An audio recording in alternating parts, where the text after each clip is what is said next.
What a wonderful thing is our church. This whole network is built on trust. The essence of evangelization is to tell everybody Jesus loves you. We are all called to be great saints. Don't miss the opportunity.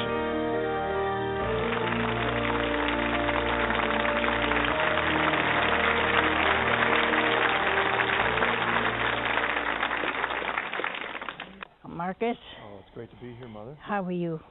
I'm great. I'm Just great fine. too. We got two greats here. Oh, before God, we're nothing. But that's okay. That's the way it should be, isn't it? That's His grace. Well, you know, on the 8th of October, which isn't too far away, our Holy Father is having a celebration of the Rosary, a little synod. And a lot of dioceses are imitating that and having something wonderful. Well, there's a coalition, international coalition for the triumph of Our Lady. There's, can't tell you how many organizations are in it. And they've asked me to go and give a talk, and I don't give many talks anymore.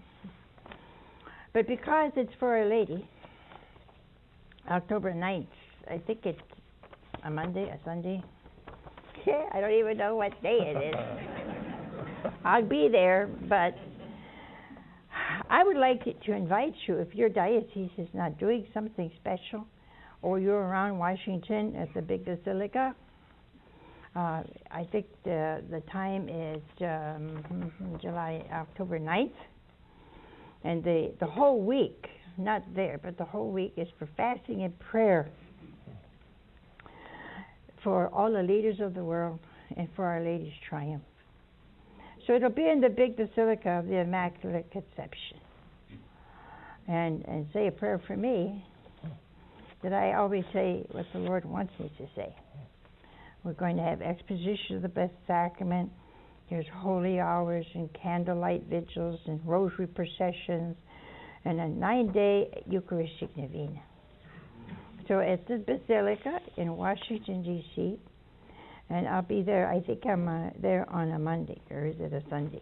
What's the 9th? You got a calendar in your pocket? I don't have a calendar with me. And Nobody carries a calendar. Monday. It's a Monday. There you go. Anyway, this is on a Monday. It is, isn't it? Okay. That's right. But I just wanted to mention that because, you know, what's so sad, there's a lot of these little call to holiness things going around, and a lot of tiny little things happening. People aren't going. Yeah. I just worry about that. It's a certain apathy. Mm-hmm. You and know, it's hard to plan and to support and promote a whole conference if people don't support the they conference. don't go there, you know. Yeah. I wonder why. They used to go. Yeah. There's a little bit of an apathy going around, and sometimes people had a high expectation for something, and that doesn't happen, and we kind of lose that enthusiasm. Yeah. And you know, I want to mention something tonight, Mother. About a week ago, Cardinal Ratzinger's office released a very important letter, and called Dominus Jesus, and it's about the necessity of Jesus and the Church for salvation. And the letter, it's a very important letter, and it addresses all the confusion that's out there about hyper-ecumenism, and what it means to be in relationship with others. And the document very clearly doesn't say anything new, but it emphasizes and clarifies what the Church means by the necessity of the Church, of the Catholic Church, and Jesus Christ for salvation. And the reason I want to mention it is that sadly, many of these encyclicals and letters are wonderful that come from the Holy Father and come from the Vatican, and then they're lost and forgotten. And this is one that we want to encourage people to read because it's a very important. Where do they get it, though? You can get it from EWTN website. You can download it. I'm sure it'll be available soon in bookstores. It is on the internet. Our apostolate, Coming Home Network, has it on their website. But it's there because it's so important. Yeah, I strongly encourage people to read it. Because, you know, like the Journey Home program, we're encouraging people to make the journey home. And this document emphasizes the importance of Jesus. But you know, there are a lot of many wonderful things coming from Rome. But I don't know, they don't seem to be available to everybody. Yeah, sometimes. And so you can always get it at EWTN. Yep. And where else? lots of places on the internet, Coming Home Network website. But I would encourage also our priests to read this document and to let their people know about it, encourage them, for deacons to read it, to encourage their people to read this document, because it's a very important document. Well, the closer you stay to the church, the safer you are. And I think we're not too concerned about safety.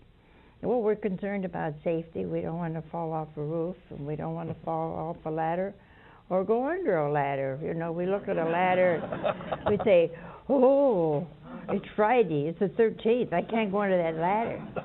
There's nothing going to happen to you on Friday the 13th under that ladder. Just go under it.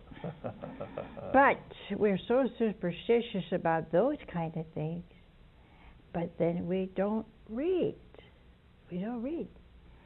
We're so accustomed to, you know, sitting in front of a television or listening to a radio, and we don't read. Yeah. You know, it's an awesome thing. On our catalog show, we sell a lot of books. I'm surprised. Well, our guest tonight, who's the founder and publisher of Sophia Institute Press, probably published a few of those books that you distribute on the catalog. I only handle his books or anything that was printed before 1966.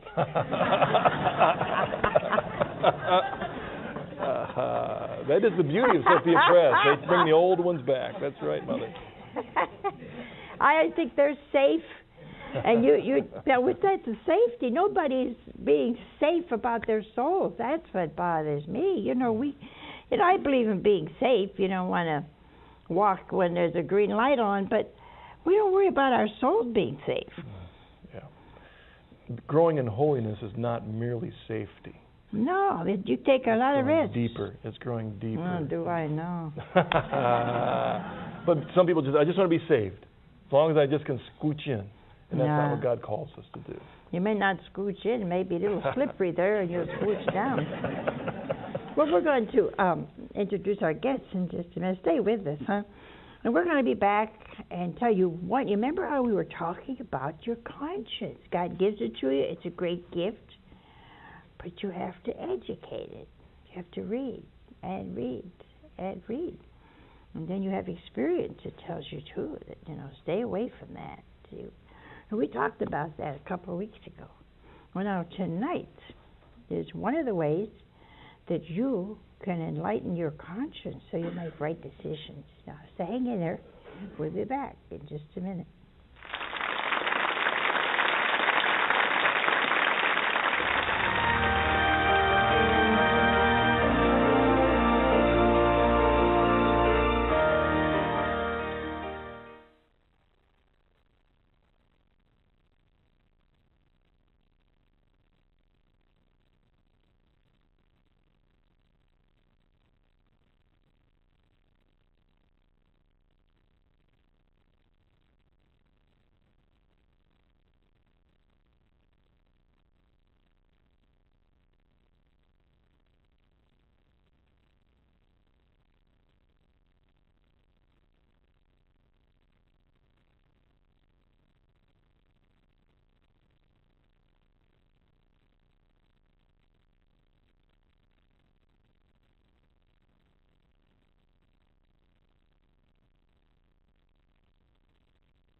Well, you know now that on EWTN catalog show, and I'm not advertising it, but I am,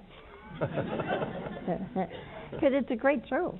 It gives you a lot of books, but some of the books, a lot of the books that we advertise and try to get to your home are new books, and some of the best, if not the best, new books is the Sophia Press.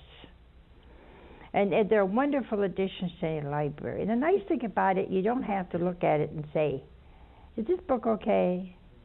You don't have to flip through it and hope you catch something that's a little off base, you know. You can read it. You can be sure it's okay. So, because we want you to read, you know, you ought to make a little plan for yourself, even 30 minutes a day. And don't tell me you don't have time, because you do. You listen to crazy soap operas. So that's a half hour. Aren't they half hour? Hour. Yeah, most of them. Hour. They are. An hour? What a waste. I know someone watches 3 hours a day of soap operas. Oh, terrible. But see, take that, and if you read that much every day, you'd be so close to Jesus. I want you to welcome John Barger, who is the head of Sophia Institute Press. And he's going to share with us the power of the hidden power of a wonderful book. One of our brothers, one of our lay brothers. Is this yours? It's yours now, Mother. Oh, it's yours. Okay. Oh. You took a book from me last time I was yours. here. That's mine now. You remember that? That's how I get a library. These people have to pay, and you get them I free. know. But anyway, this is the hidden power of kindness. So brother uses his salary, and he buys books with it. It's a good thing we feed him. But anyway, he buys books with his salary, and he gives them away free. If you see a brother around, just he doesn't look like a brother. Well, he does. He's got kind of a brown outfit on, trousers, and kind of a, I don't know what it is anymore. We did it, but I don't know what you call it now. This is up at the yeah, temple. that's what it is. And but anyway, if you see him around, it's 9 times out of 10 it's Brother Matthew. And Brother Matthew's one apostolate besides Blessed Sacrament and working at the farm is this book. So I want you to welcome the man who put it into print again. Welcome, John Barger. Thank you. Welcome, John. Thank you.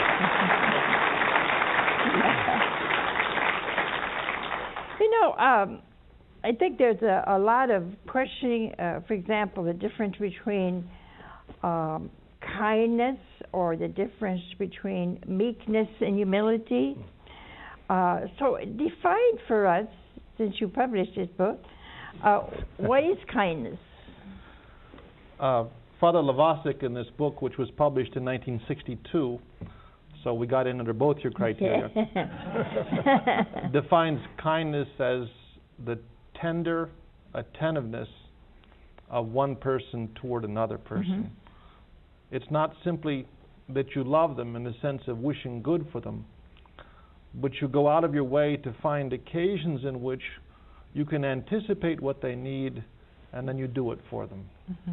So, for example, if you see that your child is going to need some clean clothes, well, I guess that's part of the regular duties, but if I see that you're sad, I'm very attentive to you in the course of the day. I see you're sad. I come up to you and I say, how are things going? Maybe give you a kind word that way. But I go out of my way to seek out occasions to be good to you. He says that at the very beginning that creation itself was the ultimate or penultimate example of kindness. Why? Because God called us into being, and then, according to Catholic theology, He holds us in being each instant. He didn't create us and leave us go by ourselves. He, at this instant, holds every hair in your head in existence, every molecule together. And you can't get any more kind than that, than to hold a person into existence and to pay attention to every single aspect of him. That's awesome. You know, when I was preparing for the program tonight, I looked in the back of this old Bible. It has a small concordance. And to look up every verse in the Scriptures that uses the word kind or kindly or kindness. And it isn't a complete concordance, but I found something very fascinating that shows us how important this word is. Because most of the time when the word kind, kindly, or kindness is used in Scripture, it's used to describe a quality of God. Almost every time. But the three places that my concordance showed kindness referring to us was, first of all, 1 Corinthians 13, love is patient and kind. Then it was Galatians 5:22, the fruit of the Spirit is love, joy, peace, patience, kindness. And then 2 Timothy, where Paul's telling Timothy, in a long list of qualities, to be kind. The uniqueness of that is it describes God or how we imitate God. Right. Kindness is much more than niceness. Yes, and I think we need to talk about that. Last night I filmed a show on Bookmark with Doug Keck about this, and he challenged me at the beginning and said, you know, John, when I first saw the book, I thought, kindness? Everybody knows what kindness is. How can you write 240 pages on kindness? Well, we made a couple of points. One is that it's not niceness. I know when my teenage kids come home and they talk about a new friend, I say, what's he like? Oh, he's nice, Daddy. Well, what's nice? Nice means that in a public circumstance, you're not rude to people. Kindness is far different. It's not simply being cordial socially. It means that in every instant of every day, of every action, that you're conscious, you try to find the good thing that you can do. You seek it out, and then you do it. And that's a struggle. And if you succeed in that, then you're being godlike. We could talk about kindness either as the root of all virtues or the fruit of all virtues. Why? Because in order to be kind, you have to eliminate from your soul many vices. So if you're angry, you're going to roll over people. You're not going to be kind. If you're impatient, you won't be attentive to people, or you'll hurry them on when they shouldn't be hurried. You won't be kind. If you're greedy, you'll grab things that are there. So in order to be kind, you have to learn and make a part of your soul all the virtues. Or if you simply seek for kindness, or if you achieve kindness, then you will have achieved all of those. So you could be either the fruit or the root of virtue. Well, that's why it's such a big book. What are the roadblocks today? It seems to be so hard for people to be kind, you know, in just simple ways. Well, what have we done in the past 30, 40 years that almost block it out? One of the themes that Father Levasic brings up is that of justice. And he suggests that the modern world is very concerned on a personal level with justice. That I'm concerned with justice being done to me. So in that sense, I'm self-centered, and that would block kindness. Because if you do something inadvertently which hurts me or takes away my rights a little bit, if I insist on my justice, then there's a clash. But if it's something non-essential and I don't insist on my rights, but I say, well, she didn't mean that, or it's unimportant, then there can be kindness. So I think one thing about the modern world is the emphasis on my being treated justly all the time. It can also be a kind of righteousness there too. Seeking after pleasure. Obviously, if I'm trying, I know I come home sometimes and I'm very, very tired. And my wife says to me, John, it's been a rough day. Can I go lie down 5 minutes before dinner? And I start to say, well, no, I'm tired. And then in that instant, I have to say, yes, I'm dog tired, but no, you can go lie down. Would one of these roadblocks also deal with the fact of the need for humility, for kindness to truly talk about that absence in our life that leads and blocks kindness? Humility is the virtue in which you see everything in its proper perspective. You see God as the highest, and you see other people in their true dignity, and you don't try to exalt yourself over them. And if you don't have that, then your attention is not on other people. Your attention is on yourself. Or, when you notice that someone needs something, you don't go out of your way to serve them because you're proud and you don't want to do that kind of thing. So cleaning the bathroom or this or that, well, I'm the father, I don't do that stuff, would be an act of a lack of humility. And of course it would be an unkindness to make your wife have to do that when she's tired. So any one of those things is a block. What about the lack of emphasis on self-control these days? We're not a society which emphasizes self-discipline and self-control. even if you want to be kind, if you can't catch your tongue before you say that word, if you can't stop the impulse to yell, then you're going to be unkind. I wonder if you could talk more about this mystery between the root and the fruit. I think that's very significant, because in all these qualities you're talking about, humility or patience, part of that is our will, but a part of it has to be God's grace to start that forming within us. So in that sense, if we're going to move to kindness, we need both the work of God as well as the act of our will. Well, there are really two questions. One question would also answer the question of why is the book so large, which I've touched on. It's so large because all of the virtues are interrelated. You can't ever achieve one virtue without having made progress in the others. And any virtue you make progress in will help you in progressing toward all the others. So if kindness, this tender, loving attentiveness to another person is ever to be there, you've got to make progress across the board spiritually. But secondly, there's nothing that can be done without God's grace, not anything. And what he would say is, if you are trying to be kind to your child or your wife or your boss or to whomever, and you're failing, you have to even be kind to yourself in that you don't fall into despair and discouragement. You simply get up and try again and throw yourself on the mercy of God. That also is a kindness. Well, you mentioned self-control.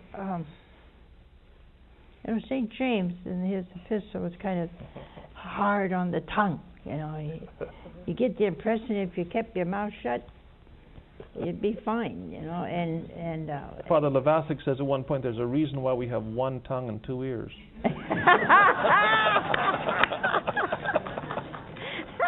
I like that one. You like that one too? Oh, that's great. But listening is a form of kindness. Yeah, listening is a form of kindness. See, we sin mostly from our tongue, I think, a lot of times. You can give somebody a look that kills. Now, they don't care too much about that, but as soon as you say something, it seems we all need to concentrate on kindness in speech, huh? He divides this book into three parts. Kindness in thought. He says that if you don't practice thinking kindly about people, you're never going to be kind in your speech or kind in your deeds. Right. So a third of the book is on the ways in which you should actively practice every single day thinking kind thoughts. He even has a little pledge you can take in here where you promise every day to go out of your way to think kindly about a person, to speak kindly to one person, and it has to be an active practice.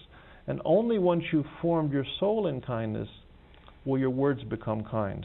Will they spontaneously be kind words that don't have to be worked at? And then once you've done that, then you can move on to kind deeds. So you're right about the tongue being a critical element in becoming kind. There was a movie out in the late 60s. We probably all saw it. And there was a line in there that sadly became quoted over and over again that said that love means never having to say you're sorry. Remember that? And it defined a generation of people. But love does mean recognizing our failings. And I'm wondering, in this act of kindness, the place of repentance, of facing up to our faults before we can move on into kindness. You can go in two directions there again. We were talking just before the show about kindness, and Marcus asked, what's the opposite of kindness? And it's not being indifferent. It's being mean. When you're mean, you walk past a dog and you take a step to the right and kick him. Right? You didn't have. When you're mean, you walk past a child and you say something nasty to him. And kindness is the opposite of that. When you walk past a person, you take a step toward them and do something good for them, something kind for them. So that's the sense in which it's very active. Love never means having to say you're sorry. Well, that seems like it's more in the middle there, where it's a neutral thing, it's a passive thing. It's not nearly as active as what love truly is. Repentance, here I can speak personally. You invite me on your show to speak about kindness, and I have 12 children. And how many? It was 12 at last count. 12. Right. But you've got 40 nuns, and I bet I've got it easier. Because some of mine are still young. Oh, okay. But that's a Catholic family, isn't it? Yeah, for sure. For sure. But in the family, there are stresses that come about that are very hard to bear, and often we make missteps, and often we do things which we don't know at the time are wrong. Other times we do things that we know at the time are wrong, but we do them because we're just darn well going to do it because I'm the boss or I'm angry or this or that.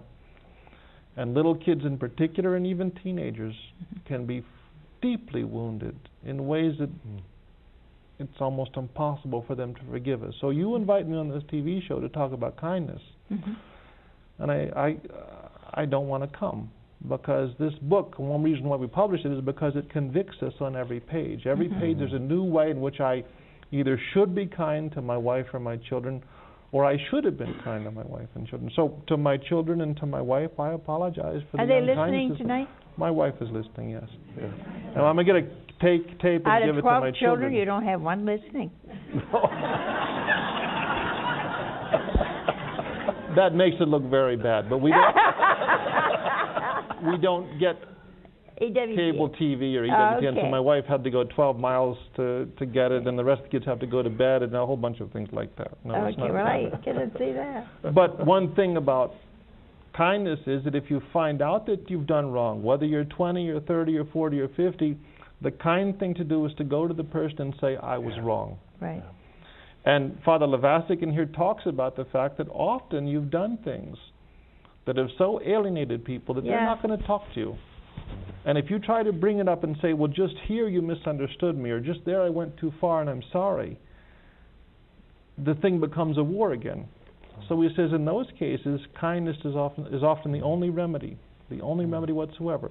A kind word, a kind deed, and stay away from the issues. And after a while, the person, with God's grace, may come to see that you have good intentions toward them, and it may be healed that way. But the older I get, the more kinds of relations I see which have fallen into that bed of disrepair where kindness is the only solution. And even then it might not bring about reconciliation, but at least it will warm things. In today's violent world, it just seems like people think kindness is an act of weakness, don't you think? That's a good point. Letting people use you as a doormat. Yeah. But that's not kindness to me, is it to you? When my son Jimmy, who's 13 and will see this, goes after me, and he's a master of going just this far and stopping before I lose my temper, and then I calm down and he pushes me a little bit farther. When I strive to be kind to him, there is no weakness there. Sometimes I have to grab hold of the table and hold on to do good to him. There's nothing easy about seeking out a good thing to do to a person in all circumstances, because two or three things have to go on. First of all, you have to, while you're suffering anger, frustration, impatience, you have to be attentive to them. Is there some exonerating, some excusing factor in their life that's causing them to be so irritable or to be angry, or are they misunderstanding? You have to be very, very attentive. And even to keep your attention on a person that way when you're hurt or angry is hard.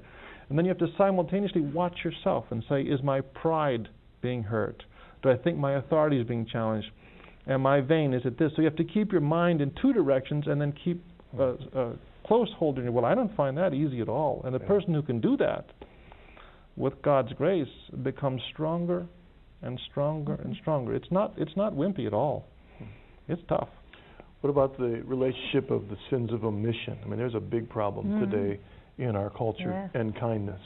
Well, obviously, if kindness is the seeking out of ways to be good to people before they ask for it, then that would overcome lots of sins of omission. One of my problems is that, like you do, Mother, I have a staff of people who work for me. I have many, many problems at work, and I come home, and at home there's still lots of other kinds of human problems.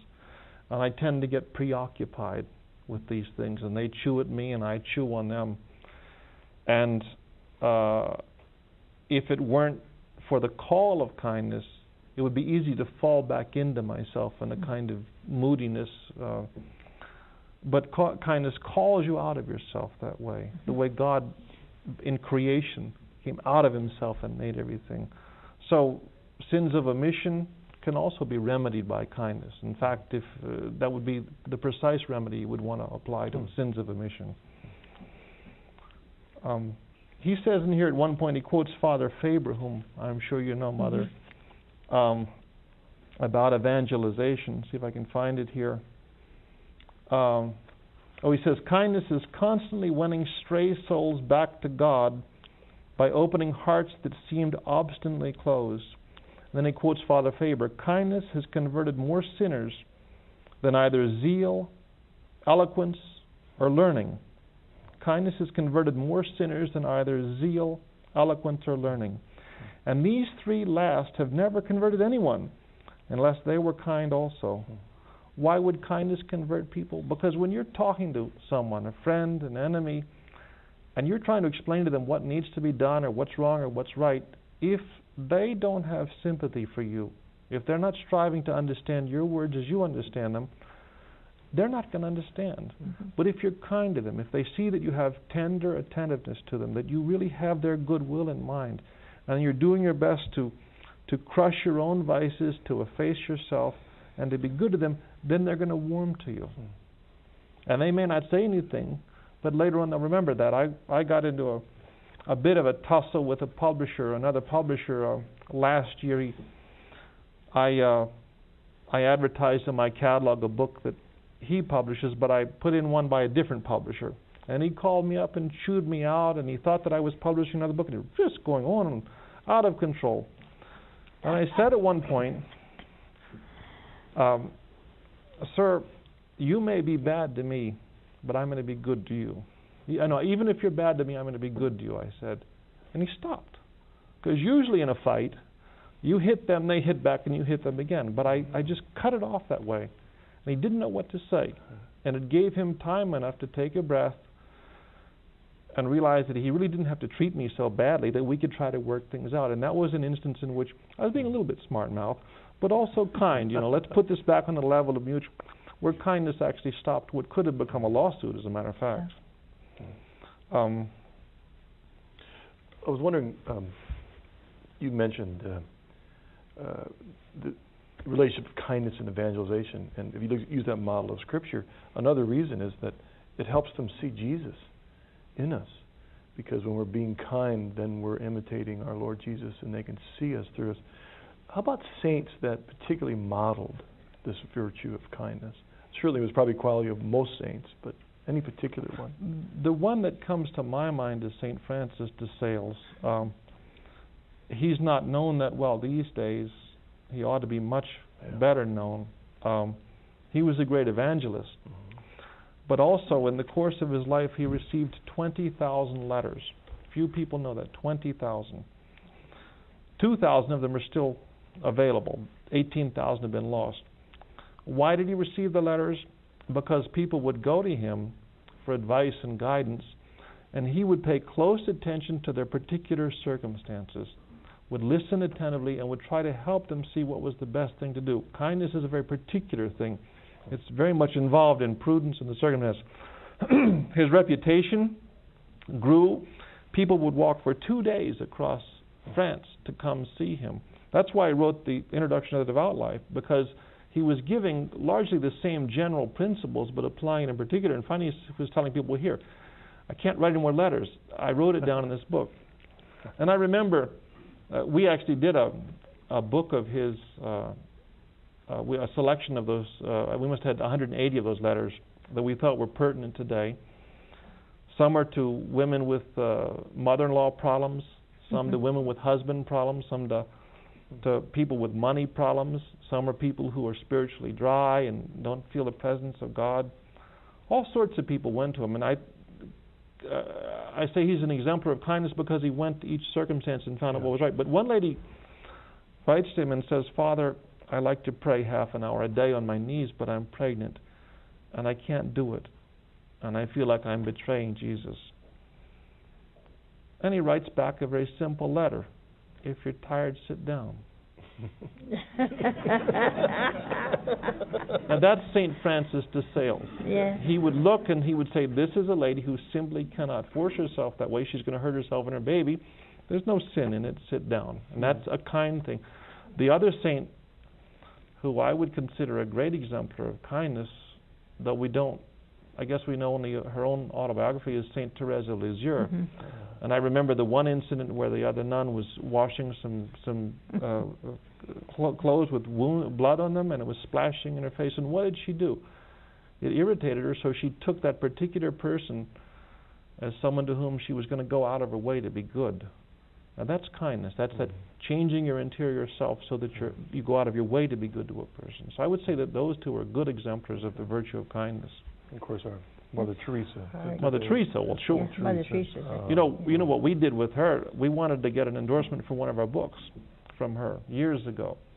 So I said, where do we get our address? And someone said, call the library. We called the library, and they gave us an address in Calcutta. Sent an airmail letter to Calcutta. Mother Teresa, I forget the street.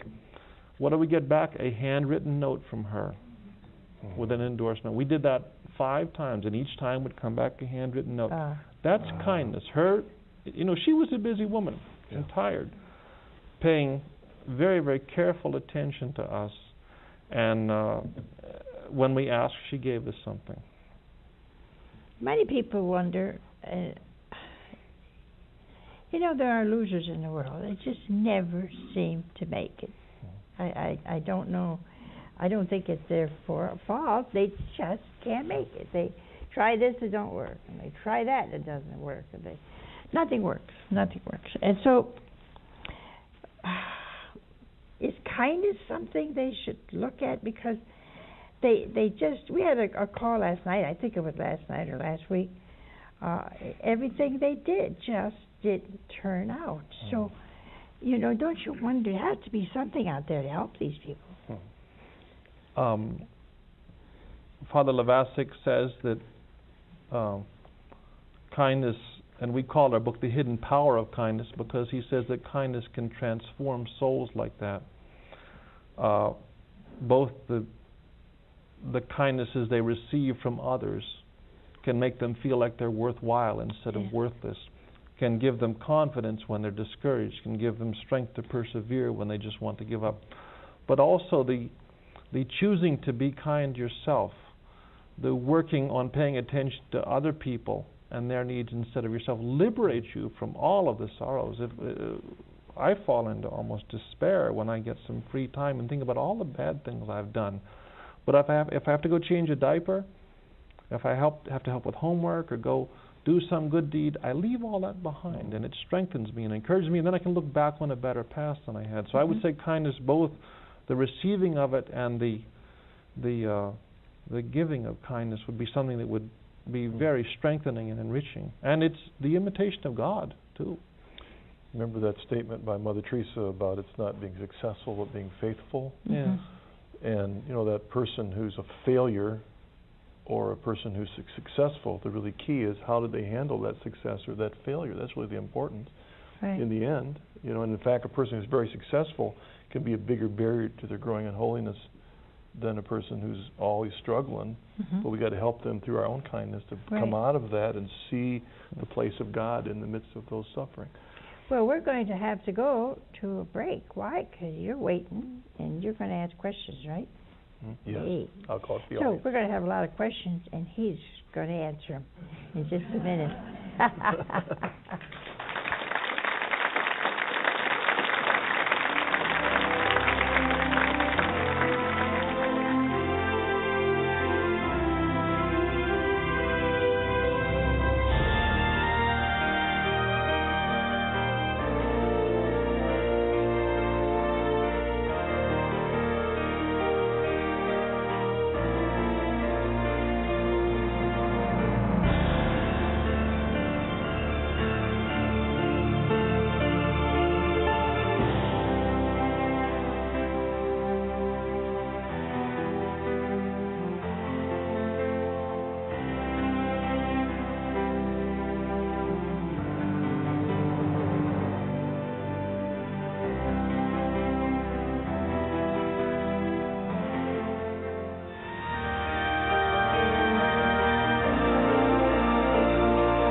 it's John at Barger, and we have a phone call. Hello?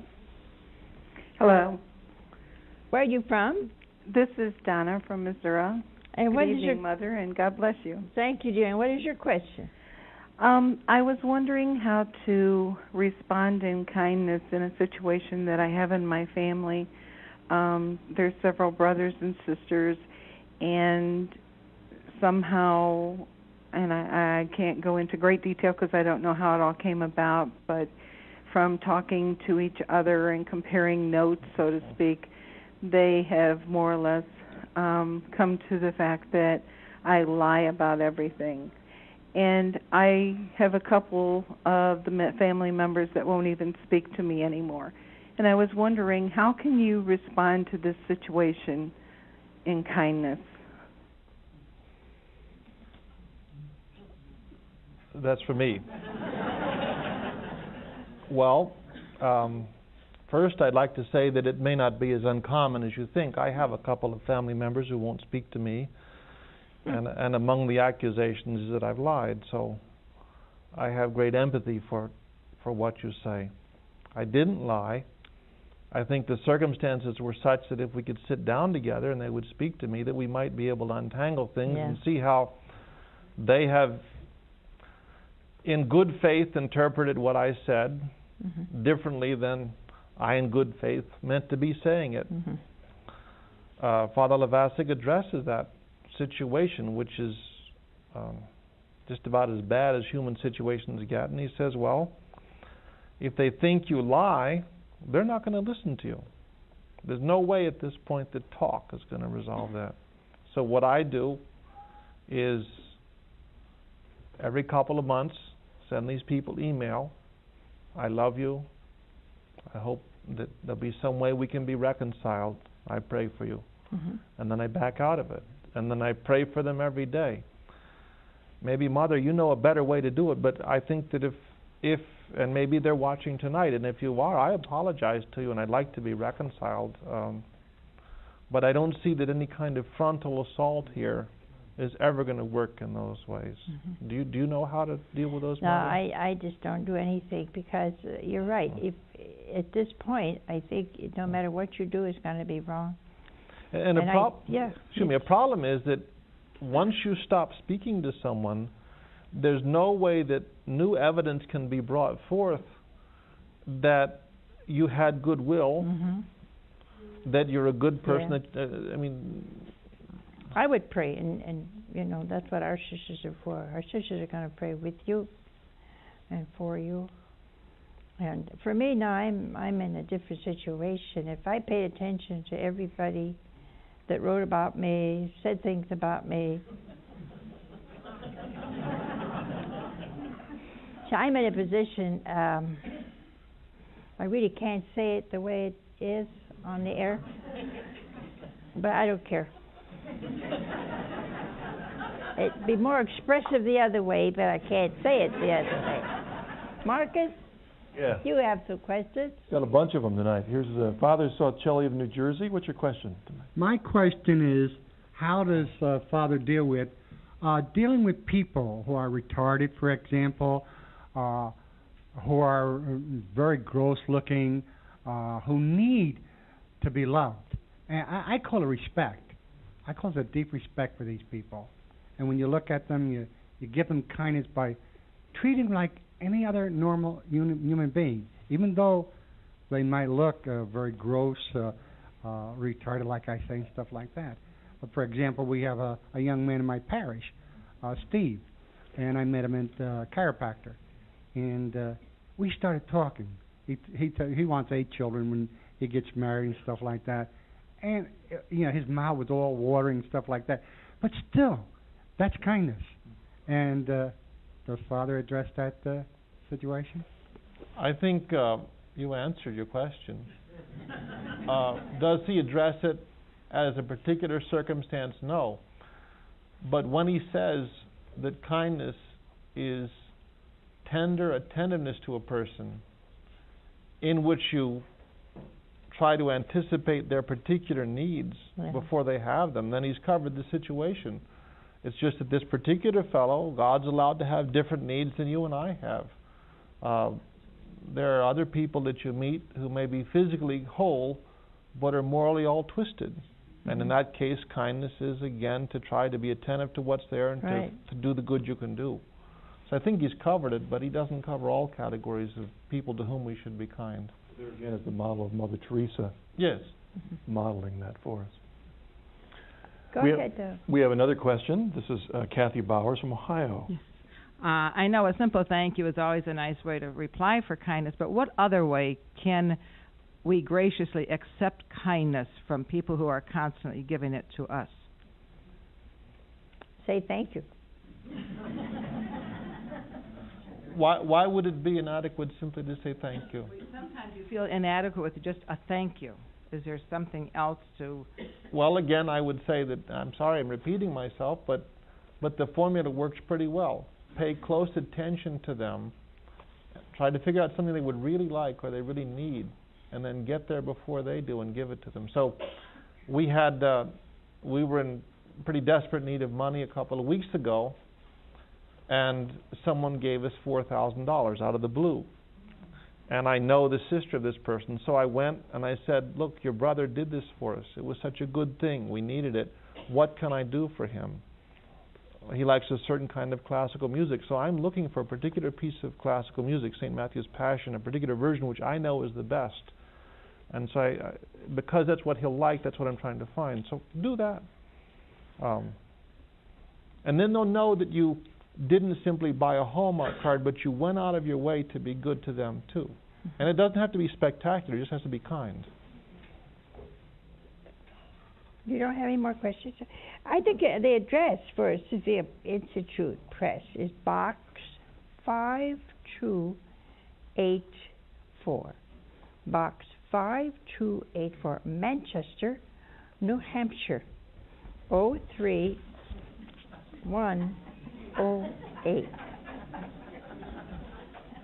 And if you write to that address, we'll send you for free a copy of this little kindness pledge that we made up, which takes a small section of the beginning of the book. Father Levastik suggested there be an apostolate of kindness or fraternity of kindness. He said there's no enrollment necessary, no officers, no meetings, and no dues. Just make up your mind that you want to belong, and then begin immediately to keep the rules. What are the rules? The rules are simple. 3 little don'ts and 3 little do's.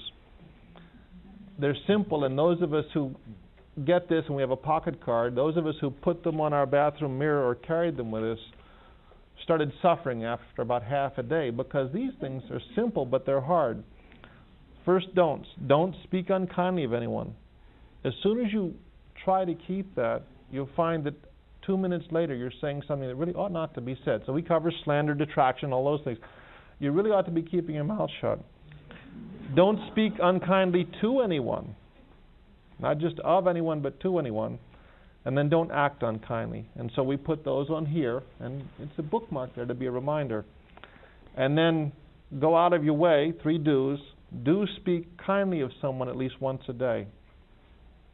Do think kindly about someone. So actually work on it. You know how I know when I paint the house or I'm doing manual labor, my mind tends to wander. Working in the car, I come out, my wife sees my face, she says, who are you fighting with? And I'll name who it is then, it's so-and-so or so-and-so. Right? It's because when my mind's not fully engaged, I'm wrestling with this person. I should have said this. Well, that's where you have to actively intervene in your own mind and make yourself think kindly. And then do act kindly. So we put this on here, and if you write to us at that address or call our 800 number, my kind deed for today is this, if you'll allow me. This show goes out, I think it can be seen by 640 million people, is that what you said, if they turn on the TV? Around the world. Well, I want to speak to one of those, to my wife, and this is my kind deed, Eva. I fly off on the plane, and I'm the big wheel celebrity on the TV, and Eva's left home with the children. Well, Eva, I love you. Oh. And see, I do remember you when I'm gone.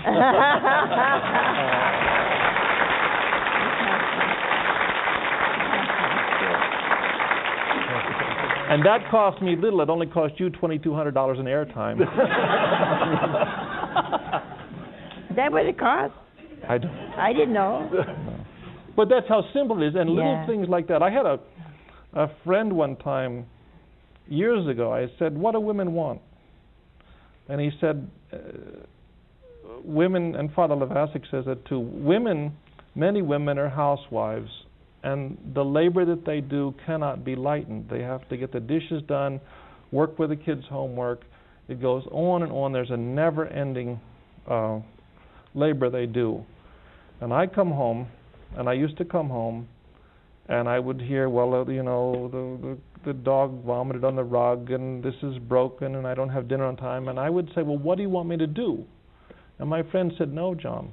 They don't want you to do anything. They know that you can't do anything, and it's going to be the same tomorrow and the next day. All they want is to have you listen. Just listen and empathize. And that's another recommendation. You can be kind. Somebody over there just got it from his wife. I'll tell you, it improved my marriage instantly.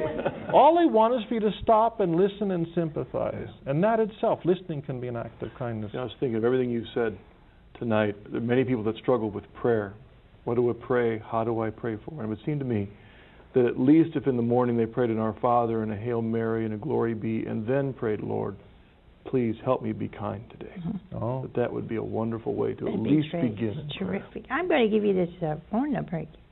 1-800-888-9344 for those of you that listen but cannot see. 1-800-888-9344. And we have one of these computer things, www.sophiainstitute.com, whatever that means. If you can get it in, you'll learn something. And remember, we need to read good things, holy things, because you're bombarded everywhere with words in thoughts, words in your ears, words in the air, words in elevators. We're everywhere. No one gives you a minute peace or silence. And remember, silence itself is a book. And in that book, you can learn a lot by just being silent before God. And since this publisher is a publisher, he needs you to buy his books. So, write to Sophia Press. And now we got the ... business on this screen, so I don't know. What is your address? The post office address? Whatever. Box 5284, Manchester, New Hampshire, 03108. And if you can't remember that, call us. Well, do something. Write a note, a card, anything. But let's get him on his feet. But beside that, we want him to print more and more books. And we say to his wife, great job.